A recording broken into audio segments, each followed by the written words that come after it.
வணக்கம், இது உங்கள் சிவி ஜோன். ஸோ எல்லாரும் எப்படி இருக்கீங்க? இன்னைக்கு பார்த்தீங்கன்னா சூப்பரான தரமான 12வது வாரத்தோட 2வது நாள் ஓட்டிங் ரிசல்ட்ஸ், நைட்டு ஓட்டு ரிசல்ட்டை பார்க்க போகிறோம். அதுக்கு முன்னாடி நீங்கள் நம்மளோட சேனலுக்கு புதுசு அப்படின்னா மறக்காமல் நம்மளோட சேனலை சப்ஸ்கிரைப் பண்ணிட்டு பாருங்கள். அது மட்டும் இல்லாமல் நிறைய பேர் பார்க்குறீங்க, அந்த லைக் பட்டனும் தட்டிட்டு பார்த்தீங்கன்னா ரொம்ப நல்லாயிருக்கும், பேஷாக இருக்கும். வாங்க அந்த வீடியோக்குள்ளே போகலாம். ஸோ இன்றைக்கி பார்த்தீங்கன்னா சூப்பரான சம்பவங்கள், ஷாக்கிங்கான சம்பவங்கள், அழுத மாதிரி சம்பவங்கள் நிறைய நடந்துச்சு.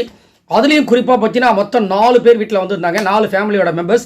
இதில் உங்களுக்கு மனம் கவர்ந்த ஃபேமிலி இவங்க தாங்க அப்படின்னு நீங்கள் யாரை சொல்வீங்கன்றதை மறக்காமல் கமெண்ட்ஸ் பண்ணுங்கள். ரெண்டாவது பார்த்தீங்கன்னா வந்தவங்க எல்லாருமே இன்க்ளூடிங் விஜய் விஷால் அவங்களுடைய ஃபேமிலி கூட வந்துட்டு அருணை தாக்குற மாதிரியே ஒரு விஷயம் போயிட்டுருக்கு.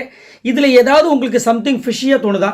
எனக்கு தோன்ற மாதிரி இருக்குது. ஏன் அப்படின்னா அருணுக்குன்னு ஒரு செட் ஆஃப் ஒரு விஷயத்தை பண்ணுறாங்களோ, ஏன்னா வர்றவங்கெல்லாம் அருணை வந்து கரெக்டாக பாயிண்ட் பண்ணி கலாய்க்கிறாங்களே, ஒரு வேளை இருக்குமோ ஓட்டிங் இன்க்ரீஸ் பண்ணுறதுக்கு. ஆனால் இன்றைக்கி தான் இந்த வாட்டி தான் அருண் இல்லையே, இருந்தாலும் ஒரு டாப் ஃபைவ்ல கொண்டு வரதுக்கு ஏதோ ட்ரை பண்ணுறாங்களோ அப்படின்ற மாதிரி தோணுது. ஏன்னா வந்தவங்களாம் சொல்லி வச்ச மாதிரி கரெக்டாக அருண் வந்து போட்டு தாக்குறாங்க. நிறைய இடங்கள் அது வாலண்டராக சொல்கிற மாதிரியே தோன்ற மாதிரி எனக்கு தோணுது. உங்களுக்கு தோணுதான்னு சொல்லுங்கள். பட் என்ன கேட்டிங்கன்னா Arun is a good contestant.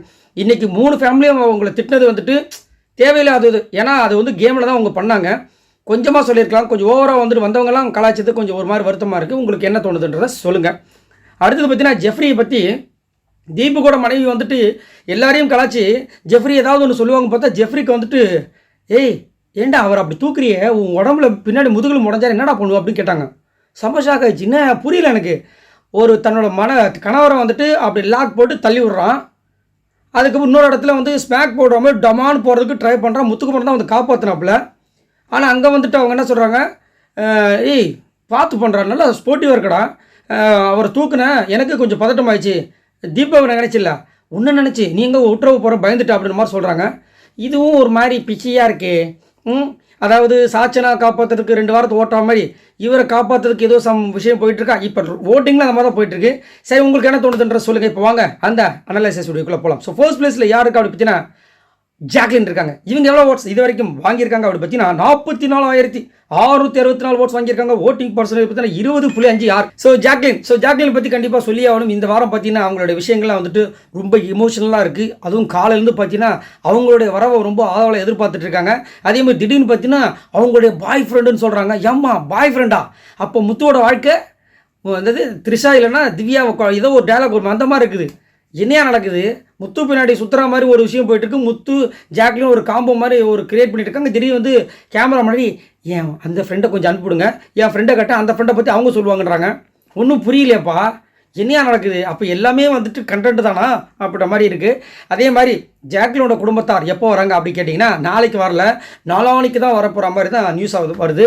அதே மாதிரி இந்த ஜாக்லினுக்கும் சௌந்தர்யாவுக்கும் வாய்க்காத்தாளர் போயிட்டே இருக்குது. நடுவில் வந்து மீடியேட்டர் வேலையை வந்துட்டு நம்மளோட ரயான் சிறப்பாக பண்ணி கொண்டிருக்கிறார். ஏன் இந்த வேலையை பண்ணிட்டு இருக்க? இவங்க இப்போ 2 பேரும் சேரதுனால இந்தியாவும் பாகிஸ்தானும் ஒன்று சேர்ந்துட போதா என்ன? ஏன்யா வந்த வேலையை பாரியா, இண்டிவிஜுவல் இவங்க கொடுக்க சொன்னால் என்ன அப்படிட்டு இருக்கீங்க அப்படின்ற மாதிரி இருக்குது. ஸோ அதை பற்றி நீங்களும் சொல்லுங்கள். 2வது பிளேஸ் பார்த்தீங்கன்னா மஞ்சரி இருக்காங்க. இவங்க எவ்வளோ ஓட்ஸ் வாங்கியிருக்காங்க அப்படி பார்த்தீங்கன்னா 40,832 ஓட்ஸ் வாங்கியிருக்காங்க. ஓட்டிங் பர்சன்டேஜ் பார்த்தீங்கன்னா 18.8. ஸோ மஞ்சரி கண்டிப்பாக வந்துட்டு சரியான ஒரு கண்டஸ்டன், மாற்று கருத்து கிடையாது. இன்றைக்கி விஷால் அவங்க அப்பா வந்துட்டு டக்குன்னு மஞ்சரி பக்கம் திரும்பினார். முரண்பாடு அப்படின்னு ஒன்று பிக் பாஸ் கொடுத்தவொடனே வந்துட்டு இப்படி பார்த்துட்டு ஏன் உங்களுக்கு வந்து விஷாலை வந்து பிடிக்கல, ஏன் பிடிக்க மாட்டேன் சொல்லுங்கள் மேடம் அப்படின்னோடனே அவருக்கு நான் பார்த்துட்டு இல்லை எனக்கு பர்சனாக அவனை பிடிக்கும், பட் பிளேயர் எனக்கு பிடிக்காதுட்டாங்க. டப்புனு மூஞ்சி வச்ச மாதிரி. அவர் பர்சனல் நீங்கள் எப்படி கேமில் கொண்டு வரலாம்? பர்சனல் நினச்சிக்கிட்டு பர்சனல் இல்லைங்க சார், பர்சனாக எனக்கு பிடிக்கும் அப்படின்னு இப்படி பார்த்தாரு. சரி, இதுக்கு மேலே கேட்க வேணாம். ஏன்னா முத்துக்குமரன், மஞ்சரி, ஜாக்கு இவங்களாம் டாப்பில் போயிட்டு இருக்கும். இப்போ நம்ம பேசினா நம்ம பையனுக்கு ஏதாவது பிரச்சனை வரும், சைலண்டாக போயிட்டார். அதே மாதிரி மஞ்சரியோட வீட்டில் இருக்கவங்க எல்லாரும் வந்துட்டு வெறியாட்டம் ஆடினாங்க. அவங்க இன்க்ளூடிங் அந்த பையன், குட்டி பையன் கூட வெறியாட்டம் ஆடிட்டான். போயிட்டு அருண் மாட்டினா எல்லாரோட பேரையும் கரெக்டாக ஓரளவுக்கு ஜட்ஜ் பண்ணி சொல்லிட்டான். அருணை பார்த்தான், பேரே தெரியாதுன்னு சொல்லிட்டு போயிட்டான். அப்படியே ஒரு மாதிரி வெறுத்தாம அவர் ஒரு மாதிரி டென்ஷன் ஆகிட்டார். அதுக்கப்புறம் அன்ஷிதா வந்து கூல்டன் போட்டு போகிறாங்க. இன்னொரு இடத்துல மஞ்சரியோட சிஸ்டர் மஞ்சரிக்கிட்டே சொல்லிட்டாங்க, அந்த டால் டாஸ்கில் வந்துட்டு அப்படியே தலையை திருப்பி போகணுன்னு சொல்லிட்டு அப்படி பேசுகிறாரு. எவ்வளோ வன்மம் இருக்குது அப்படின்னு இவங்க ஷாக்காக வராங்க. மஞ்சரி ஏற்கனவே வந்து பேயாட்டம் ஆடுவாங்களே, இப்போ இதுவரை தெரிஞ்சிச்சான்னு. அங்கேயும் போதான்னு சொல்லிட்டு சபையிலும் வச்சு நீங்கள் அப்படி பேசிடக்கூடாது அப்படின்ட்டாங்க. அவங்க அம்மா வந்துட்டு அன்றைக்கி அந்த கையெடுத்து கும்பிட்றதை வந்து மாற்றிட்டாங்க, ப்ரொஜெக்டிங் பண்ணது இவங்க தான் அப்படின்னு சொன்னீங்களே, என் பொண்ணா பண்ணுச்சு நீங்கள் தானே பண்ணீங்கன்னு சொல்லிட்டு அவங்க ஒரு பக்கம். விஷாலோட அப்பா வந்துட்டு வேறு இது பண்ணுறாரு, அது மஞ்சரி இதில் வராது. ஸோ இந்த மாதிரி நிறைய விஷயங்கள் வந்து போயிட்டே இருந்துச்சு. ஆனால் பாவம் இன்றைக்கி அருணோட நிலைமையை கொஞ்சம் பார்க்கும்போது ரொம்ப வருத்தமாக இருந்துச்சு. ஸோ நீங்கள் உங்களோட கருத்தை சொல்லுங்கள். மஞ்சளோட ஃபேமிலிக்கு பண்ணது கரெக்டாக தவறா அதுதான் என்னுடைய கேள்வி. பட் என்னை பொறுத்த வரைக்கும் உப்பு தின்னவன் தண்ணி குடிக்க வேண்டியதான். ஆமாம் இல்லையா? அதனால் அதை தான் சொல்ல வரேன், வேறு ஒன்றும் இல்லை. 3வது பிளேஸ் பார்த்தீங்கன்னா ராணவ் இருக்கார். இவர் எவ்வளோ ஓட்ஸ் வாங்கியிருக்கார் அப்படி பார்த்தீங்கன்னா 33,543 ஓட்ஸ் வாங்கியிருக்காரு. ஓட்டிங் பர்சன்டேஜ் பார்த்தீங்கன்னா 15.44. ஸோ ராணவ் இன்னைக்கு வந்துட்டு அவரோட சமையல் ஏன் அதை ஒத்தக்கே வச்சு என்னையா பண்ணுவீங்க அப்படி கேட்டால் அதெல்லாம் பண்ணிடும் பாருங்கள், சாப்பிட போகிறது நானா நீங்கள் தான் நன்ற மாதிரி வரவங்க போகிறவங்க எல்லாரையும் சாப்பிட்டு தான் போகிறீங்கன்னு சொல்லிட்டு மிரட்டுறாப்புல. இந்த நாளைக்கு வந்து அவரோட ஃபேமிலி வர போகிறாங்க, என்னென்ன பண்ண போகிறாரு அக்க போகிறேன்னு தெரியல. அது மட்டும் இல்லாமல் நேற்று செம்மையாக வந்து இவரும் வந்து சௌந்தர்யம் செம்மையாக மாட்டினாங்க இந்த பிஆர் விஷயத்தில். நம்ம தீபக் வந்து நேரடியாக வச்சு செஞ்சார்.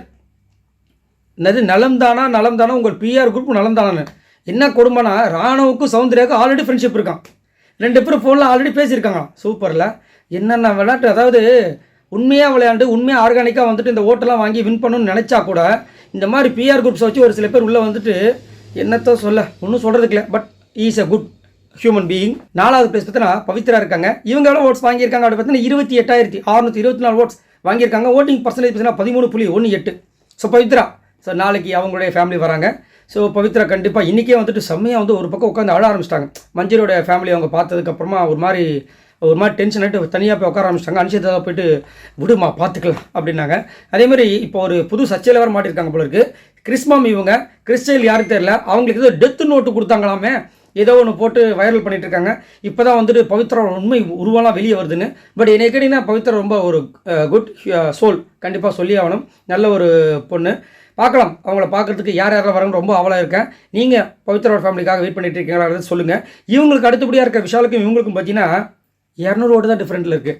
ஸோ இவங்க எப்போ எவனாலும் இவங்க கீழே வரதுக்கு வாய்ப்பு இருக்குது. நான் ஆல்ரெடி சொல்லியிருந்தேன் பவித்ரா வெளியே அனுப்புறது கூட ஒரு வாய்ப்பு இருக்குன்ற மாதிரி.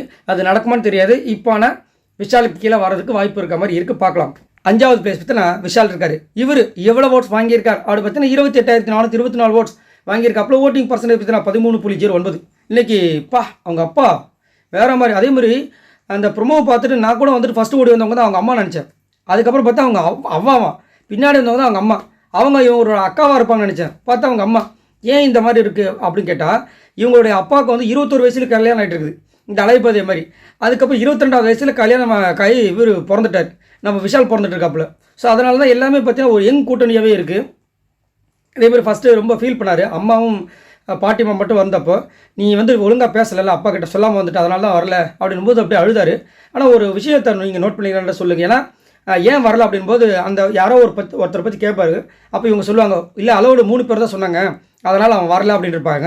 ஸோ 2 பேர் இங்கே வந்துட்டாங்க. அப்போ இன்னொருத்தர் அப்போது இந்த விஷயம் வந்துட்டு நம்மளுக்கு தெரிஞ்ச மாதிரி விஷாலுக்கு தெரிஞ்சிருக்குமா அப்படின்றது தெரியல.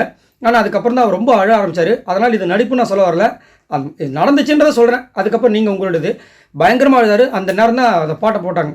தெய்வங்கள் எல்லாம் தோற்றே போகும். இந்த பாட்டை போட்டாவே யாரெல்லாம் இந்த பாட்டு கேட்குறாங்களோ அப்பா அம்மாவில் பாசம் இருக்காங்களோ பஸ்ஸு பூச்சி ஸ்ட்ரெயிட்டாக அவங்க அப்பா எங்கே இருந்தாலும் சரி ஓடி போய் அவங்க அப்பாவை கட்டி பிடிச்சி முத்து தான் வராங்க. அந்த அளவுக்கு இந்த பாட்டு வந்து ரொம்ப சக்தி வாய்ந்த ஒரு பாட்டு. நான் கூட அந்த பாட்டை கேட்டோன்னே ஃபோன் பண்ணேன் எங்கள் அப்பா. ஏப்பா என்ன ஃபோன் வேணும் அப்படி, சாரிப்பா வேலையாக இருக்கேன், சாரி வச்சுட்டேன். ஸோ இன்றைக்கி செம்மையாக போச்சு. அதே மாதிரி விஷாலோட அப்பா பயங்கரமான ஆளாக இருக்கார். அதனால தான் அவர் சொல்லியிருக்காரு கலர் வந்து அம்மா கிட்டேருந்து வந்தது, இந்த ஃபன்னெல்லாம் எங்கள் அப்பா கிட்டேருந்து வந்தது சொன்னது வந்து நல்லாவே இருந்துச்சு. விஷாலோட சூப்பரான ஒரு பர்ஃபார்மராக இருப்பார் போல இருக்குது. ஆனால் பயங்கரமாக பேசுகிறாரு, வச்சு செஞ்சுட்டாரு. அருணெல்லாம் அப்படி வச்சு செய்வார் நான் நினச்சி கூட பார்க்கல. நீ ஃப்ரெண்டாக இருக்குன்னு சொல்கிற, அப்புறம் எதுக்கு அன்றைக்கி சண்டைக்கு போட்டேன் அப்படின்னு கேட்டார். பயங்கரமாக இருந்துச்சு. இது எதுக்காக கேட்டிருப்பாருன்னா விஷால் இன்றைக்கி வந்து ஒரு இடத்துல புலம்பிருப்பார். அன்ஷிதா கிட்ட தான் நினைக்கிறேன், அவன் ஒரு கேம் விளாட்றான், நான் தான் அதை ஃப்ரெண்டுன்னு நினச்சிட்டு இருக்கேன்னு சொல்லியிருப்பாரு. ஸோ அதுக்கப்புறமா இவங்க 2 பேரும் ஃப்ரெண்டுன்னு சொல்லிட்டு ஏமாற்றிட்டு இருக்காங்க நம்மள. பட் இது எங்கே போய் போய் தெரியல. ஆனால் அவங்க அப்பா அதை வந்து போட்டு உடச்சிட்டாரு. 6வது பிளேஸ் பார்த்தீங்கன்னா அன்ஷிதா இருக்காங்க. இவங்க எவ்வளோ ஓட்ஸ் வாங்கியிருக்காங்க அப்படி பார்த்தீங்கன்னா 21,000 ஓட் வாங்கியிருக்காங்க. ஓட்டிங் பர்சன்டேஜ் பார்த்தீங்கன்னா 9.67.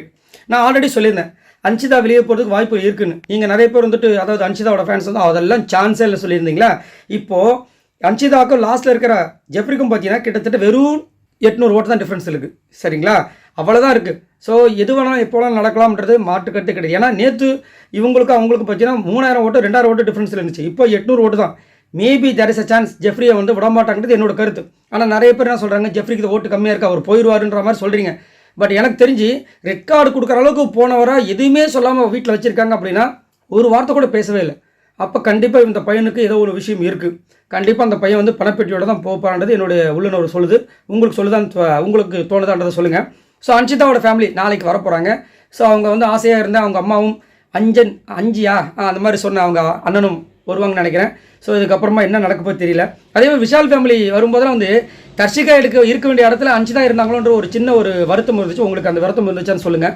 ஏன்னா பாவம் தர்ஷிகா உண்மையிலேயே ரொம்ப வருத்தமாக இருக்குது. சரி, இப்போ ஒன்றும் சொல்ல முடியாது, அது வந்து வெளியே போயிட்டாங்க. ஸோ லாஸ்ட்டாக பார்த்தீங்கன்னா ஜெஃப்ரி இருக்கார். இவர் எவ்வளோ ஓட்ஸ் வாங்கியிருக்கார் அப்படி பார்த்தீங்கன்னா 20,132 ஓட்ஸ் வாங்கியிருக்காப்புல. ஓட்டிங் பர்சன்டேஜ் பார்த்தீங்கன்னா 9.26. ஸோ ஜெஃப்ரி கண்டிப்பாக வந்து இந்த வாரம் சேவ் பண்ணப்படுவார் 99% என்னோட தாட். பட் ஓட்ஸ் அடிப்படையில் பார்க்கும்போது இப்போ வரைக்கும் கம்மியாக தான் இருக்கார். ஆனால் பெரிய டிஃப்ரென்ஸ் இவருக்கும் மேலே இருக்க அன்ஷிதாக்கும் கிடையாது. ஸோ அதன்படி பார்க்கும்போது ஜெஃப்ரி காப்பாற்றப்படுவார் அந்த மாதிரி தோணுது. அதேமாதிரி ஜெஃப்ரியோட ஃபேமிலி நாளைக்கு வரலை, அவங்க வியாழக்கிழமை தான் வரப்போகிறாங்க போல இருக்குது. ஸோ சம்திங் இருக்குது, ஏதோ ஒன்று இருக்குது. சரி, அதே மாதிரி இன்னொரு விஷயத்த சொல்லி ஆகணும். தீபக்கோட மனைவி வந்துட்டு ஜெஃப்ரியை பாராட்டுறாங்க. ஒன்றுமே புரியலையே. சரி, இவங்களால மொத்தமாக வாங்கின ஓட்ஸ் இது வரைக்கும் பார்த்தீங்கன்னா 2,17,219 ஓட்ஸ் வாங்கியிருக்காங்க. ஸோ இந்த வாரம் கண்டிப்பாக வந்துட்டு ஜெஃப்ரி ஆர் அன்ஷிதா யார் வேணாலும் போகிறதுக்கு வாய்ப்பு இருக்குது. மேபி பவித்ரா கூட போகிறதுக்கு வாய்ப்பு இருக்குது. ஸோ உங்களோட கமெண்ட்ஸை சொல்லுங்கள். மறக்காம இந்த வீடியோக்கு ஒரு லைக் பண்ணி தட்டி விடுங்க. மறக்காம நம்மளோட சேனலை ஃபாலோ பண்ணுங்கள். பாய் நண்பர்களே.